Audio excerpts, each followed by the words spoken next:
Hey, halo, kembali lagi dengan Julian Tekno. Jadi hari-hari Sabtu kemarin tuh saya nggak berencana untuk bikin konten sama sekali, tapi di luar dugaan, dimana saya itu waktu hari Sabtu kemarin rencananya cuma pengen belanja ke sebuah mall.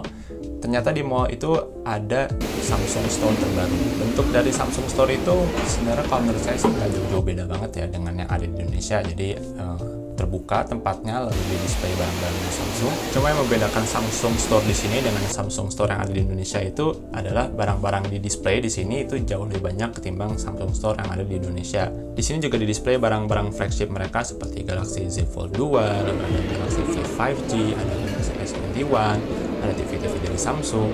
Cuma buat saya yang menarik perhatian secara saya pribadi itu adalah adanya laptop-laptop dari Samsung. Jadi mungkin buat teman-teman yang belum tahu, Samsung itu sebenarnya pernah nih ngerilis laptop di Indonesia. Itu udah agak lama, sekitar tahun 2013 atau 2014 gitu.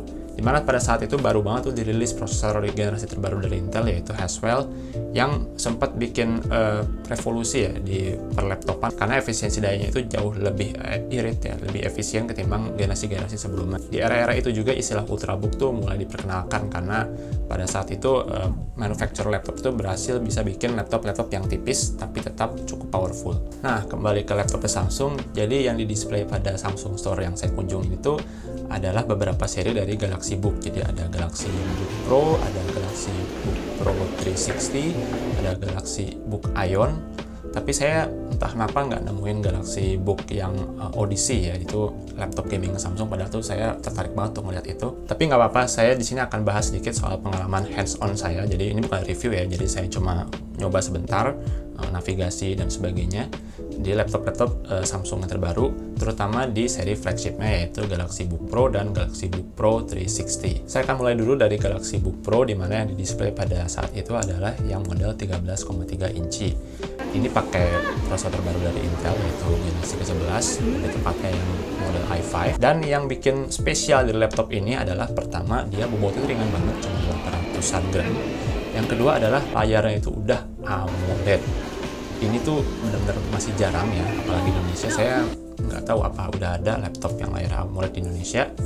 Dan saya lihat dari displaynya itu memang mantep lah, bisa dibilang. Jadi hitam itu benar-benar hitam gitu loh, dan warnanya itu benar-benar pop gitu, benar-benar keluar ya. Ini khas AMOLED dari Samsung ya, dimana kita bisa lihat sendiri kalau kita pakai HP Samsung itu layarnya itu bisa ngejreng banget karena teknologi AMOLED ini. Saya sebenarnya agak concern dengan penggunaan AMOLED di laptop, dimana kalau kita pakai AMOLED itu kan ada resiko burn in ya. Jadi kalau satu pixel di AMOLED itu nyala terus, itu lama-kelamaan dia bisa burn in, jadi kayak ngebekas sesuatu gitu loh. Kalau kita pindah layar gitu, misalnya yang tombol navigasi di bawah tuh Android, itu kalau dia kan nggak bergerak kemana-mana tuh. Nah, kalau nyala terus habis itu kita geser ke layar yang gelap gitu, atau layar ke yang lain yang navigasi hilang, itu seperti masih ada bekasnya. Ini kalau kalian ke bandara-bandara gitu dan ada tablet-tablet Samsung, mungkin kalian bisa kebayang soal burn in. Tapi di sini Samsung memutuskan untuk pakai AMOLED di laptop mereka ya. Nggak tahu ya, mungkin sudah cukup canggih teknologinya sehingga bisa mencegah burn in, terlebih lagi di laptop di mana banyak benda statik, atau mereka bisa menawarkan garansi yang cukup panjang sehingga user itu merasa aman lah kalau ada kenapa-kenapa di layarnya. Laptop kedua yang saya sempat coba itu adalah Galaxy Book Pro 360. Jadi sesuai namanya, ini model convertible ya, bisa dilipat ke belakang, dimana yang di display situ ada yang 13,3 inci, ada yang 16,5 inci.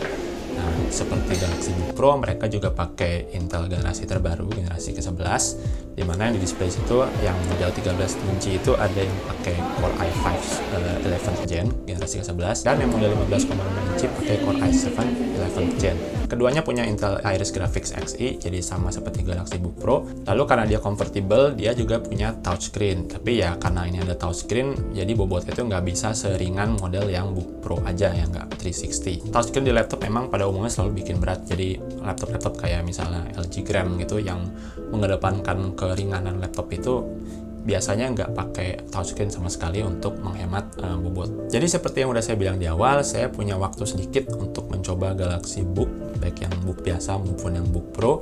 Dan dari waktu singkat saya mencoba itu, saya mendapatkan feel kalau Galaxy Book itu terasanya premium ya, cukup premium. Meskipun kalau saya bandingin misalnya sama MacBook Air atau Lineage Surface sama Microsoft, mungkin agak sedikit kalah lah. Karena Samsung selain pengen punya laptop yang premium, Samsung juga pengen punya laptop yang seringan mungkin. Mungkin karena mereka pengen bersaing dengan LG Gram dari LG ya. Nah, effort dari meringankan laptop ini mungkin sedikit berkontribusi menurunkan tingkat kepremiuman material dari Samsung Galaxy Book ini. Tapi meskipun demikian, setelah saya mencoba ngetik di laptop itu, lalu menavigasi sedikit, kesan ringkihnya itu menurut saya langsung agak hilang ya. Jadi keyboardnya itu meskipun dia keycapnya seperti plastik tipis gitu, tapi kerasanya tuh enak banget mau ketik. Jadi saya tuh terbiasa dengan MacBook series ya untuk keyboardnya, lalu juga saya pernah pakai Surface, dan ini kerasanya beneran masih enak lah.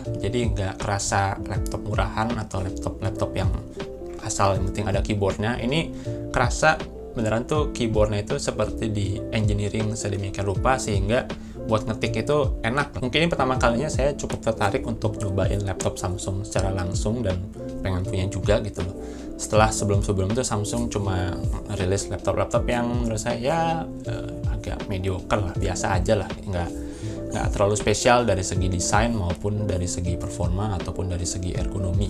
Dan mungkin kesan premium dan kesan enak buat ngetik itu buat sebagian orang, apalagi konsumen secara awam, itu merupakan hal-hal yang cukup untuk mereka untuk bisa meyakinkan mereka tuh untuk beli laptop tersebut. Saya sebenarnya berharap nih, saya nggak tahu apakah ada orang Samsung yang nonton video ini atau enggak, agar Samsung Indonesia itu bisa membawa Galaxy Book Pro dan Pro 360 itu ke Indonesia. Kenapa? Karena begini, kalau laptop jajaran yang kelas tengah gitu, itu saya yakin akan sangat-sangat sulit untuk bersaing dengan seperti Lenovo atau Acer atau Asus, di mana mereka itu udah sangat-sangat lama berada di pasar Indonesia, dan mungkin korporat itu sudah punya standar laptop mereka ya. Saya pernah ngobrol ke beberapa temen gitu, mereka kerja di perusahaan tertentu, mungkin masuk ke BUMN, dimana kalau di kantor itu, di kantor saya tuh bisanya laptopnya merek ini gitu untuk pengadaan, atau laptop merek itu tuh yang kebanyakan dipakai di kantor saya gitu. Jadi merek itu memang cukup penting, dan untuk kelas tengah dan tengah ke atas itu saya kira udah cukup didominasi lah dengan pemain-pemain yang udah ada sekarang ya, Lenovo, Asus, Acer, mungkin Lenovo sama Asus lah. Tapi kalau di kelas high end, saya kira nggak semua orang itu atau nggak semua perusahaan itu bisa mengadakan laptop high-end untuk semua orang di perusahaan tersebut. Bahkan untuk di reskinya juga belum tentu bisa dapat laptop yang kelas premium. Dan kelas premium ini bisa jadi lebih targetkan untuk orang-orang yang beneran misalnya entrepreneur atau orang-orang yang memang mobilitasnya tinggi, dan mereka tuh rela mengeluarkan duit sendiri untuk mendapatkan laptop terbaik yang bisa mereka punya. Dan kalau laptop kelas atas menurut saya itu nggak ada yang dominan ya sejauh ini, dimana kalau di kelas atas itu di HP itu ada seri Spectre, kalau di Dell itu ada seri XPS, Lenovo itu saya nggak tahu apakah ada yang benar-benar mapan atau enggak, tapi ya seri Yoga lah bisa dibilang seperti itu. Kalau Asus mungkin mereka lebih fokusnya ke seri ROG ya, gaming, ketimbang ke korporat. Kalau sekarang ada sih ZenBook, cuma ya nggak segencar ROG lah promosinya. Lalu Acer juga mungkin bisa dibilang masih agak kurang kuat lah posisinya di level high end. Jadi kalau Samsung itu bisa masukin laptop kelas atas mereka seperti Galaxy Book Pro dan Pro 360 ke pasar Indonesia, saya kira Samsung itu punya nilai jual yang nggak dimiliki oleh kompetitor lain di bidang laptop. Misalnya nih, kalau menurut saya Samsung itu kalau layanan purna jualnya itu terkenal bagus banget. Memang sih sekarang itu terkenal untuk HP, cuma kan ya sekarang toko-tokonya Samsung udah di mana-mana, dan menurut saya itu nggak terlalu sulit lah, atau mungkin bisa lah untuk bisa melayani servis laptop di gerai-gerai customer service-nya Samsung. What we need is a huge company that is still looking to keep the crown. Samsung. Get it going. Yeah. Lalu yang kedua, saya kira juga belum banyak kompetitor laptop di Indonesia, atau mungkin belum ada sama sekali untuk laptop kelas high-end yang layarnya AMOLED. Nih, bayangkan kalau kita tuh punya laptop Samsung AMOLED yang layar itu bagus banget dan dipajang di toko-toko Samsung atau di toko-toko laptop, orang-orang itu lewat juga udah ngeliat, wah ini layarnya bagus banget itu kan. Menurut saya itu sudah jadi nilai jual tersendiri dan advantage sendiri, kelebihan tersendiri dari Samsung untuk bisa menjual laptop high-end mereka di Indonesia.